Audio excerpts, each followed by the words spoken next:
से दिलवाएगी तुमको जन्नत नमाज।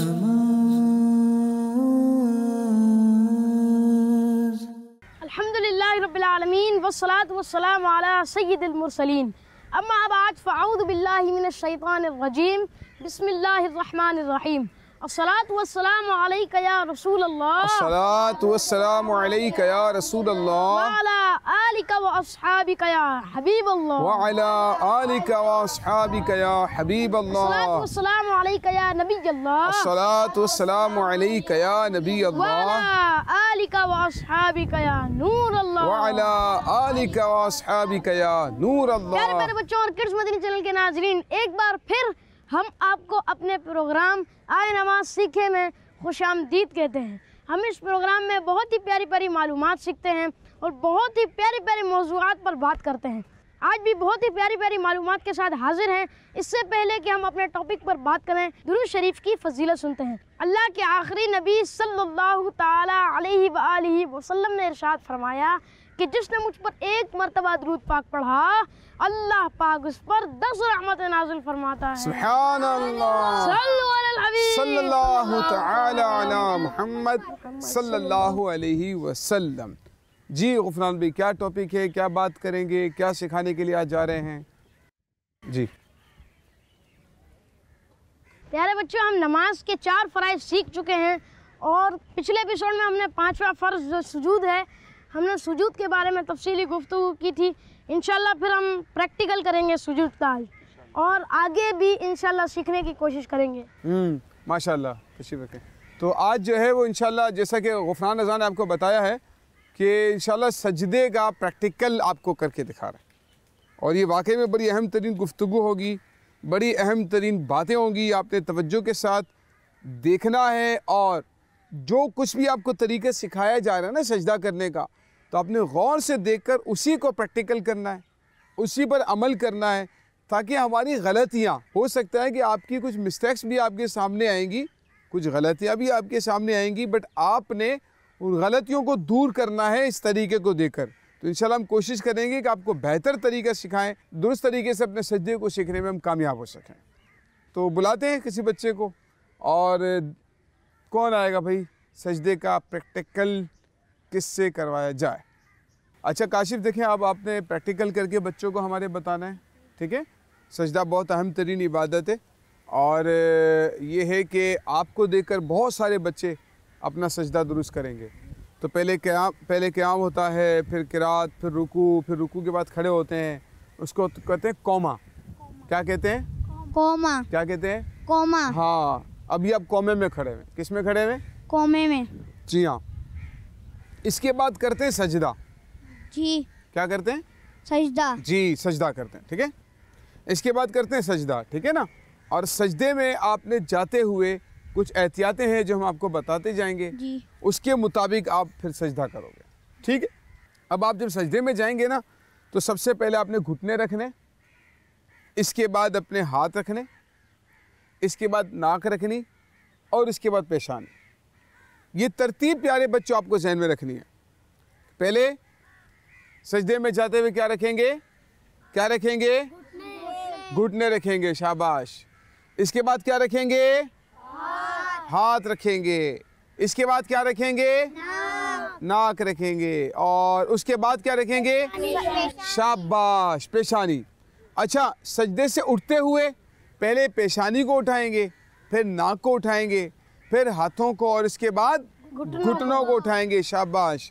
तो ये तरतीब सजदा करते हुए हमें जहन में रखनी है। इसके साथ जो मज़ीद एहतियाती होंगी वो इंशाल्लाह हम आपको बताते जाएंगे, ठीक है भाई? तो जी, अब सजदा करेंगे। काशिफ, सबसे पहले स्लो मोशन में जाएंगे। पहले घुटने रखकर बैठ जाएंगे, फिर हाथ रखेंगे स्लो में, फिर इसके बाद नाक और पेशानी रखेंगे, ठीक है? इसके बाद आपने बैठना होता है दोबारा से। चलें, ये देखें प्यारे बच्चों, ये सबसे पहले आपने अपने घुटने यूँ ज़मीन पर रखने होते हैं सजदा करते हुए। कुछ बच्चे ऐसा करते हैं कि हाथ पहले रख देते हैं, घुटने बाद में रखते हैं। तो ये तरीका करना है आपको, पहले घुटने रखने हैं और इसके बाद हाथ रखने हैं। अभी देखें सजदे में जाते हुए इनके हाथ घुटनों पर हैं और ये सजदे में जा रहे हैं, ठीक है। सबसे पहले इन्होंने क्या रखे हैं? घुटने, शाबाश। इसके बाद अब क्या करेंगे? रखें, हाथ रखें, ये हाथ, ये देखें प्यारे बच्चों, ये है दूसरा स्टेप।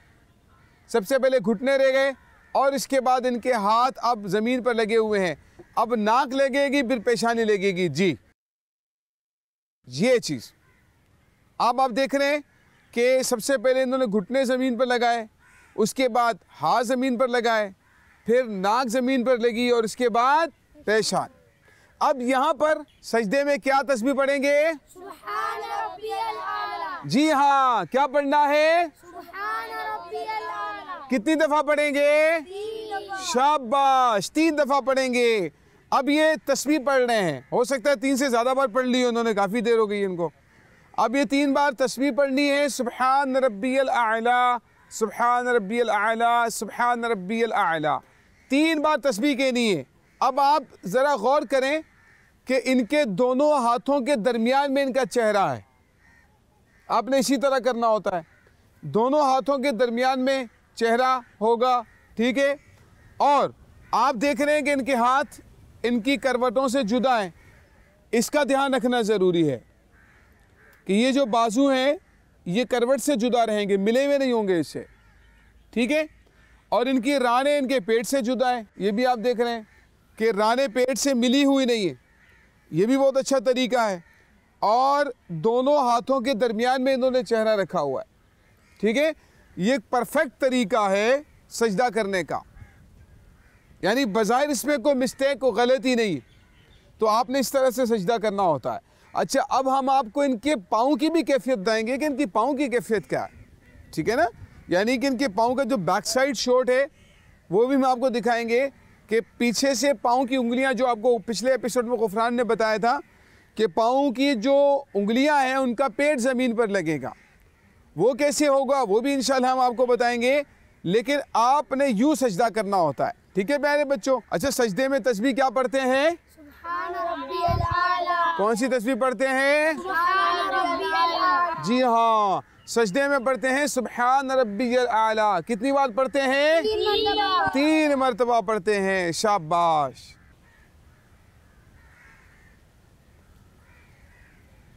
प्यारे बच्चों देखें, अब आप इनके पाँव की कैफियत देख रहे हैं कि इनकी पाँव की कैफियत क्या है।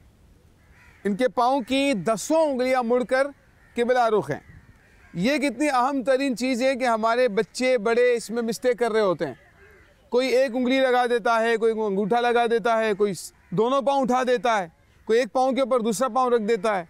तो जितने लोग उतने अंदाज, जो सीखे बगैर कर रहे होते हैं ना, तो ये मसला होता है। तो लिहाजा प्यारे बच्चों आप ध्यान रखेंगे, और पाँव की कैफियत जो आप देख रहे हैं अभी स्क्रीन पर, आपने बिल्कुल इसी तरह से अपने पाँव सजदे में जो है उनकी उंगलियों को मोड़ना है और उनकी हड्डी को, पाँव के पंजे की हड्डी को ज़मीन पर लगाना होता है, ठीक है प्यारे बच्चों।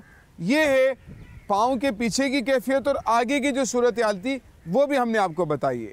जी काशिफ खड़े होंगे, दोबारा से आप टर्न करें, इसी तरह बैठ जाएं जिससे सजदे के दरमियान में बैठते हैं आप। अब प्यारे बच्चों ये सजदा करके बैठ चुके हैं, इनके हाथ थोड़ा पीछे करें, अपना हाथ ऐसे, और नज़र आपकी जो है वो झोली पर रहेगी। ये 2 सजदों के दरमियान में आपने बैठना है। 2 सजदों के दरमियान में जब आप बैठेंगे तो फिर आपकी ये कैफियत होगी, ठीक है। और इसके बाद फिर दूसरा सजदा करेंगे। जी दोबारा सजदा करें, ये तो देखें, इसमें अंदाज ये रखना है कि नाक जो है पहले लगेगी और इसके बाद पेशानी लगेगी, ठीक है प्यारे बच्चों। तो ये दोबारा आपने इसी तरह से सजदा करना होता है। चले बैठेंगे ज़रा। अच्छा, अब हम आपको इनके सजदा करने के दरमियान में जो बैठने का अंदाज है ना, उसको कहते हैं गुफरान जलसा। क्या कहते हैं? जलसा। हाँ, 2 सजदों के दरमियान में जो बैठते हैं उसको क्या कहते हैं? शाबाश, जलसा कहते हैं। जलसे में आपने कैसे बैठना होता है ये तरीका हम आपको बताते हैं। जी टर्न करेंगे ज़रा काशिफ, बैठे। ये देखें प्यारे बच्चों, ये है कैफियत। देखें इनका एक पंजा सीधा खड़ा हुआ है, उल्टा पंजा बैठा हुआ है। उल्टा पंजा बिछाकर उसके ऊपर बैठ जाना है, ठीक है। ये तरीका है। कुछ लोग क्या करते हैं, औरतों की तरह से दोनों पाँव साइड पर निकाल देते हैं, ये तरीका दुरुस्त नहीं होता है। ठीक है, कैसे करते हैं काशिफ वो भी बता दें तरीका जो गलत है। नहीं, उस तरफ निकालें दोनों को, हाँ ऐसे। देखें ये तरीका जो है, ये तरीका मर्दों के लिए नहीं, ये तरीका औरतों के लिए होता है। ठीक है, मर्दों का तरीका क्या है दोबारा करके बताएं काशिफ ज़रा। प्यारे बच्चों, ये है मर्दों का तरीका कि मर्दों को किस तरह से कायदे में बैठना होता है। जब आप दो सजदों के दरमियान बैठें या फिर कायदे में बैठें तो फिर आपने इस कैफियत पर बैठना होता है। ठीक है प्यारे बच्चों, जी टर्न करेंगे दोबारा काशिफ, बैठ जाएं टर्न करके। प्यारे बच्चों, ये था सजदा करने का तरीका। अगर आप इसके मुताबिक सजदा करते हैं तो इंशाअल्लाह ताला अल्लाह ने चाहा तो हम गलती से महफूज रहेंगे। प्यारे बच्चों, जब आप सजदे से उठते हैं उस वक्त आपकी कैफियत क्या होगी, ये तरीका भी सीख लें। काशिफ आप सजदे में जाएंगे, इसके बाद सजदे में जाने के बाद फिर आप पहले अपनी पेशानी को उठाएंगे, फिर नाक को उठाएंगे, फिर हाथ उठाएंगे और उसके बाद घुटने उठाएंगे। ठीक है, घुटने उठाकर फिर आप दूसरी रकत के लिए खड़े हो जाएंगे। ये आपके दो सजदे हो जाएंगे एक रकत के अंदर। ठीक है, आप सजदे में जाएं, जब मैं अल्लाह अकबर कहूँगा आप फिर खड़े होंगे। ठीक है, अब ये सजदे से उठने के लिए जा रहे हैं। ठीक है जी काशिफ, सजदे से उठने सिलो सिलो इसी तरह से जैसे पहले उठे थे, घुटने पर हाथ रख के बैठ जाएंगे। ये है बिल्कुल ठीक है। अब आप उठें, हाथ घुटनों पर रखें, हाथ घुटनों पर, ये चीज़ ठीक है। अच्छा, आपने गैप नहीं देना, ये तो हम आपको समझाने के लिए गैप दे रहे हैं ना, आपने गैप नहीं देना, आपने फ़ौरन खड़े होना है। ठीक है जी काशिफ भाई, खड़े हो जाएं, बिल्कुल ठीक, ये तरीका है। अच्छा, अब सजदे में जाकर आप दोबारा डायरेक्ट उठ के बताएंगे, बीच में गैप नहीं करेंगे। ठीक है, चलें। अल्लाह अकबर। ये था हमारा सजदे का प्रैक्टिकल और अमली तरीका, जिसके ज़रिए से हम आपको सजदा करने का तरीका सिखाने की कोशिश कर रहे थे। इसमें कुछ बच्चे कुछ मिस्टेक्स करते हैं, हम आपको वो भी बता देते हैं ताकि हमारे जहन में आ जाए कि हमने ये गलतियां नहीं करनी। अपने पांचों को उठा लेते हैं ऊपर करके और फिर सजदे में जाते हैं, तो ये तरीका भी दुरुस्त नहीं होता। ठीक है ना जी, ज़रा बताएं वो गलती क्या कर रहे होते हैं, काशिफ ये बताएं। ऐसे प्यारे बच्चों, ये है, देखें ये मिस्टेक है ना, आपने यूं नहीं करना, पांचों को ऊपर नहीं करना, बल्कि नॉर्मल तरीके से घुटनों पर हाथ रख के आपने जाना है। ठीक है जी, खड़े हो जाएं, शाबाश। तो ये है हमारा सजदे का प्रैक्टिकल, और कुछ वो बातें थी जो गलतियां हैं हमारे बच्चे बड़े नमाज में कर रहे होते हैं, हमने उनकी निशानदही करने की कोशिश की है ताकि हम उन गलतियों से बच सकें। जज़ाकल्लाहु खैर काशिफ भाई, तशरीफ़ ले जाइए। अस्सलाम वालेकुम वरहमतुल्लाहि वबरकातुहू। वालेकुम अस्सलाम वरहमतुल्लाहि वबरकातुहू। मेरा सवाल ये है कि हमने सुना कि हाथ पहलू से जुदा रखने चाहिए, लेकिन बाज़ औक़ात रश बहुत होता है, इस वजह से हाथ जुदा नहीं हो पाते, तो इसका क्या हुक्म है? इसमें कोई हर्ज तो नहीं है, लेकिन बराबर वालों को भी चाहिए कि वो ना दबाएं। अब होता क्या है पता है, यहाँ पर होता ये कि जैसे हाथ खुले रखने का कहा गया ना, वो यूं करते ऐसे। यार आप अपनी नमाज पढ़ें, दूसरों के पहलू में कोनियाँ क्यों डाल रहे हैं? तो देखें, आपको हाथ जुदा रखने का कहा गया, ऐसे करने का थोड़ी कहा गया है। आप ऐसे सजदा करें, उसके भी मुंह पर मार रहे हैं, उसके भी मुंह पर मार रहे हैं, दोनों बेचारे परेशान होते हैं। तो ऐसा नहीं करना चाहिए ना, अपनी नमाज पढ़ें, दूसरों को परेशान ना करें। फिर वो भी दबा रहे होते हैं। हाँ, वो भी जब देखते हैं इसके हाथ खुले हुए तो वो भी धक्के मार रहे होते हैं, फिर वो कहते हैं चलो अब आप भी लो, तो अब सब परेशान होते हैं। तो बिल्कुल भी हाथ यूं ना करें, बिल्कुल भी हाथ यूं ना करें, नॉर्मल रखें ऐसे, है ना, ताकि आप देखते हैं कि आप पर दबाव ज़्यादा अगर आ भी गया तो आप कोशिश ना करें उसको दूर करने की, बल्कि आप फिर नॉर्मल तरीके से जितना खोल सकते हैं खोलें, वरना छोड़ दें। इस बात का ध्यान रखें। ठीक है जी।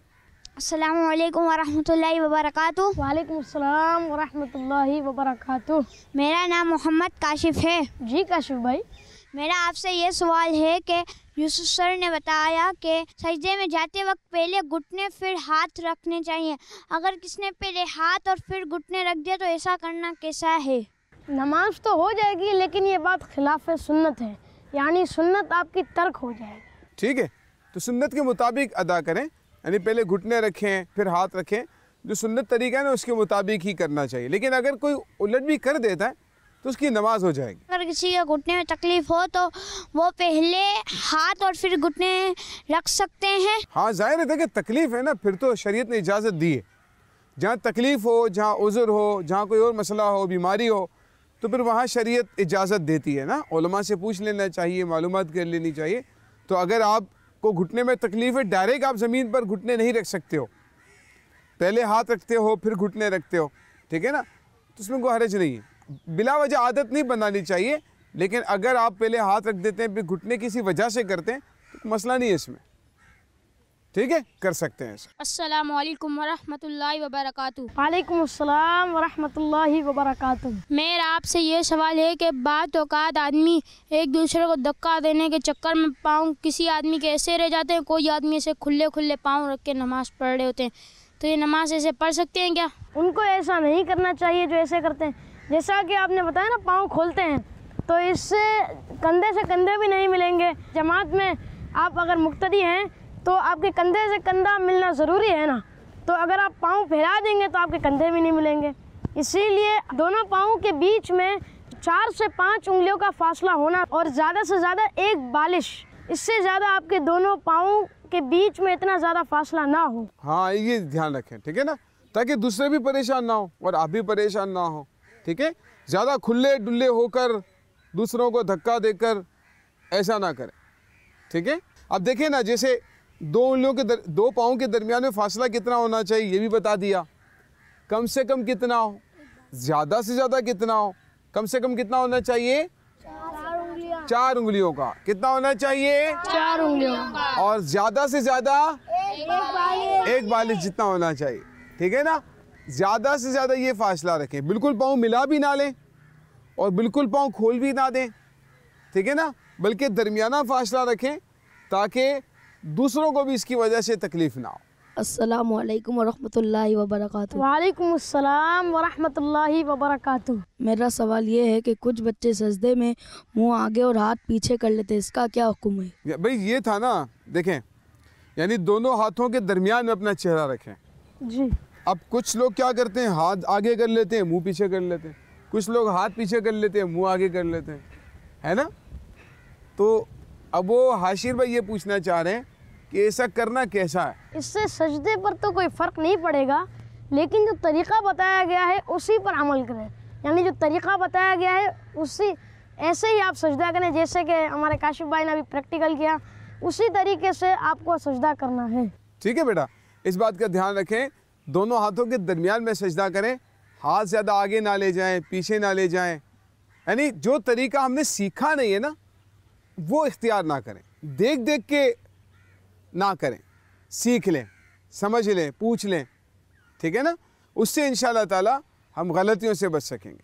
अस्सलामु अलैकुम वरहमतुल्लाहि वबरकातुहू। वालेकुम अस्सलाम वरहमतुल्लाहि वबरकातुहू। मेरा नाम मोहम्मद अली नज़र तारी है। जी आलियान भाई, मेरा आपसे ये सवाल है कि जैसे यूसुफ भाई ने फरमाया कि पहले सजदे में पहले नाक रखेंगे फिर पेशानी रखेंगे, तो अक्सर दोनों साथ रख देते हैं, तो उसमें क्या हुक्म होगा? नहीं सही है, आप दोनों एक साथ भी रख सकते हैं, लेकिन तरतीब वाइज करें ज़्यादा अच्छा है।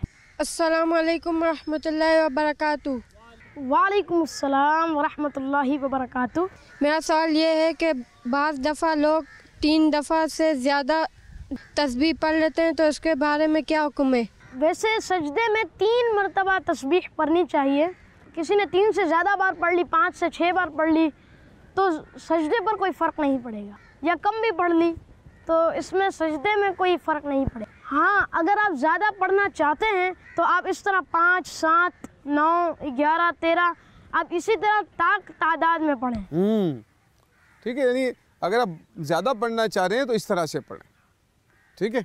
गुफरान भाई, मेरा आपसे ये सवाल है कि कुछ बच्चे सजदे के अंदर हाथ की उंगलियों को खुला रख देते हैं, ऐसे करने से नमाज हो जाएगी? आप हाथ की उंगली क्यों खोल रहे हैं? आप सिर्फ नॉर्मल उंगलियां रखें, नॉर्मल रखें, ज़्यादा खोले भी नहीं, ज़्यादा बंद भी नहीं करें, नॉर्मल उंगलियां रखें। ठीक है, इस बात का ध्यान रखें। यानी बहुत ज़्यादा उंगलियां खुली भी नहीं होनी चाहिए। जो मैंने कहा ना कि देख देख के ना करें।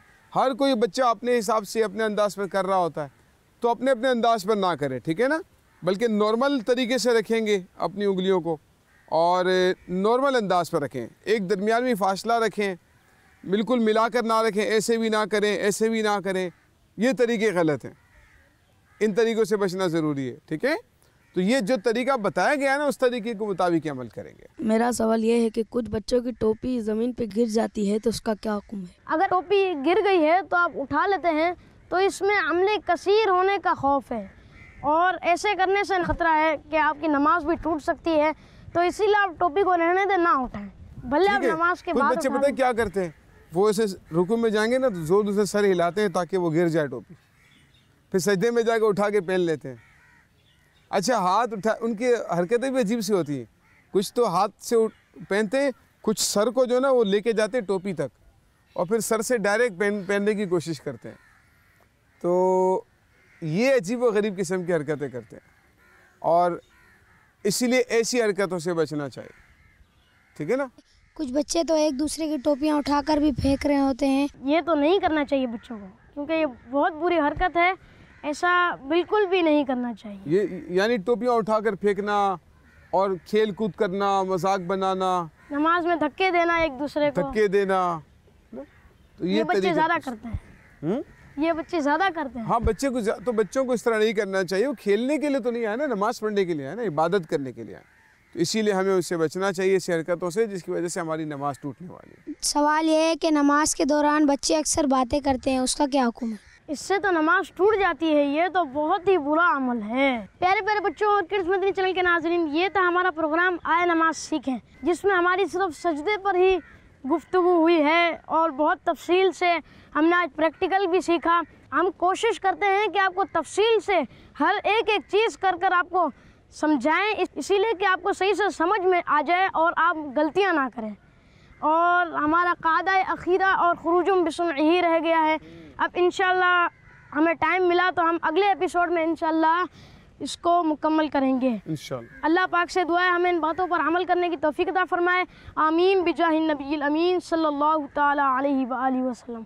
सल्लु अलल हबीब सल्लल्लाहु ताला अला मुहम्मद सल्लल्लाहु अलैहि वसल्लम। से दिलवाएगी तुमको जन्नत नमाज।